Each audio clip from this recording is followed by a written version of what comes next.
मोहम्मद अर्श, कृपया अपना प्रश्न पूछिए। माननीय प्रधानमंत्री जी, नमस्कार। मेरा नाम अर्श है। मैं जीएसबीवी बुराड़ी 12th का छात्र हूँ। मेरा आपसे प्रश्न ये है कि हम अपने परिवेश में परीक्षाओं को लेकर नकारात्मक चर्चाओं को कैसे संबोधित कर सकते हैं, जो हमारी पढ़ाई और अच्छा प्रदर्शन करने की क्षमता को महत्वपूर्ण रूप से प्रभावित करती है। क्या छात्रों के लिए अधिक सकारात्मक और सहायक वातावरण बनाने के लिए कदम उठाए जा सकते हैं? धन्यवाद। Thank you Mohammed. ओमान से डानिया शबू और दिल्ली से मोहम्मद अर्श तथा हमारे जैसे अनेक विद्यार्थी समाज और आसपास के लोगों की एक्सपेक्टेशंस के प्रेशर को हैंडल नहीं कर पाते। कृपया उनका मार्गदर्शन करें।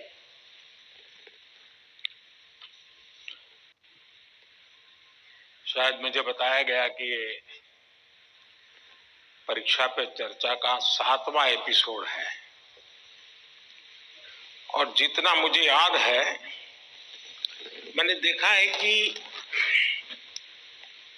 ये प्रश्न हर बार आया है और अलग अलग तरीके से आया है। इसका मतलब ये है कि 7 साल में 7 अलग अलग बैचेज इस परिस्थितियों से गुजरी है और हर नई बैच को भी इन्हीं समस्याओं का सामना करना पड़ रहा है। अब विद्यार्थियों की बैच तो बदलती है, लेकिन टीचर की बैच इतनी जल्दी बदलती नहीं है।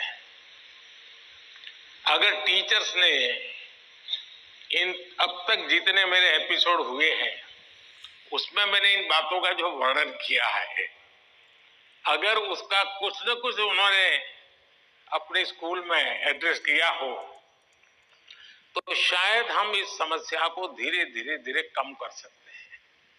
उसी प्रकार से हर परिवार में ज्यादातर हो सकता है बड़े बेटे ने या बेटी ने पहले एक आध बार ये ट्रायल हुआ हो, लेकिन उनके लिए ज्यादा एक्सपीरियंस नहीं है। लेकिन हर माँ बाप ने किसी न किसी रूप में इस समस्या को जरूर अनुभव किया है। अब सवाल यह है कि इसका समाधान क्या है। हम ये तो नहीं कह सकते भाई स्विच ऑफ, प्रेशर बंद, ऐसा तो नहीं कर सकते। तो हमने अपने आप को एक तो किसी भी प्रकार के प्रेशर को झेलने के लिए सामर्थ्यवान बनाना चाहिए। रोते बैठना नहीं चाहिए, मान के चलना चाहिए कि जीवन में आता रहता है, दबाव बनता रहता है, तो खुद को तैयार करना पड़ता है। अब जैसे कभी आप उस स्थान पे जाते हैं जहां ठंड ज्यादा है और आप किसी गर्म इलाके में रहते हैं, तो हम मन को तैयार करते हैं कि आज अब मुझे 3-4 दिन के बाद ऐसे इलाके में जाना है जहां ठंड ज्यादा है। तो मन से आप तैयार करते हैं तो धीरे धीरे लगता है, पहुंचने के बाद कभी लगता है यार मैंने तो सोचा था उससे तो ठंड कम है, क्योंकि आपने मन से तय कर लिया है। और इसलिए आप टेम्परेचर कितना है कितना नहीं वो देखने की जरूरत नहीं पड़ती, आपका मन तैयार हो जाता है। वैसे ही दबाव को हमने अपने तरीके से मन से एक बार इस स्थिति से जीतना है, ये तो संकल्प करना होता है। दूसरा कि जरा दबाव के प्रकार देखें।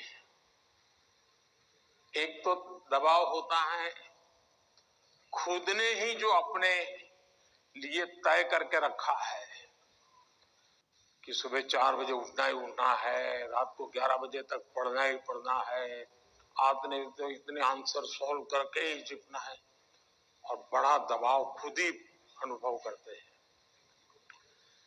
मैं समझता हूं हमने उतना स्ट्रेच नहीं करना चाहिए कि जिसके कारण हमारी एबिलिटी ही टूट जाए। हमने स्लोली इंक्रीमेंट करना चाहिए। चलिए भाई, कल मैंने 7 क्वेश्चन सॉल्व किए थे रात को, आज 8 करूंगा, फिर मुझे वरना मैं 15 तय करूं और 7 ही कर पाऊं तो सुबह उठता है यार देखो कल तो कर नहीं पाए, आज करूंगा। तो एक खुद भी दबाव के प्रेशर पैदा करते हैं। हमने इसको थोड़ा साइंटिफिक तरीके से कर रहे हैं। दूसरा, माँ बाप प्रेशर पैदा करते हैं, ये क्यों नहीं किया, वो क्यों नहीं किया, क्यों सोता रहा, चलो जल्दी उठते नहीं हो, पता नहीं एग्जाम है। और यहां तक कहते हैं देख वो तेरा दोस्त क्या करता है, तू क्या करता है। ये सुबह शाम जो कमेंट्री चलती है, रनिंग कमेंट्री, और कभी माँ थक जाती है तो पापा की कमेंट्री शुरू होती है, कभी पापा थक जाते हैं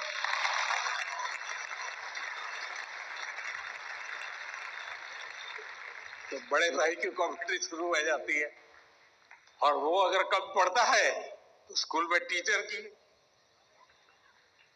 फिर या तो कुछ लोग ऐसे हैं जा तुमको जो करना है कर लो, मैं अपना ऐसे ही रहूंगा। कुछ लोग इसे सिंसियर लेते हैं, लेकिन ये दबाव का दूसरा प्रकार है। तीसरा ऐसा भी होता है कि जिसमें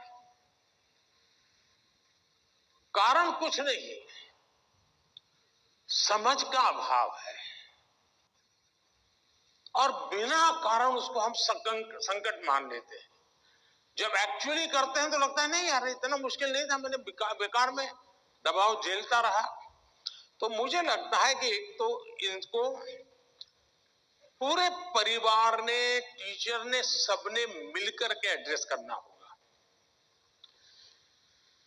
सिर्फ स्टूडेंट एड्रेस कर लेगा, सिर्फ पेरेंट्स एड्रेस कर लेंगे, इतने से बात बननी नहीं है। और मैं मानता हूं कि ये लगातार परिवारों में भी बातचीत होती रहनी चाहिए। हर परिवार ऐसी स्थितियों में कैसे हैंडल करता है उसकी चर्चाएं होनी चाहिए। उसकी एक सिस्टमेटिक थियरी के बजाय हमने धीरे धीरे चीजों को इवॉल्व करना चाहिए।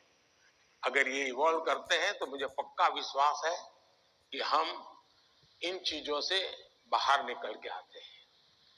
धन्यवाद।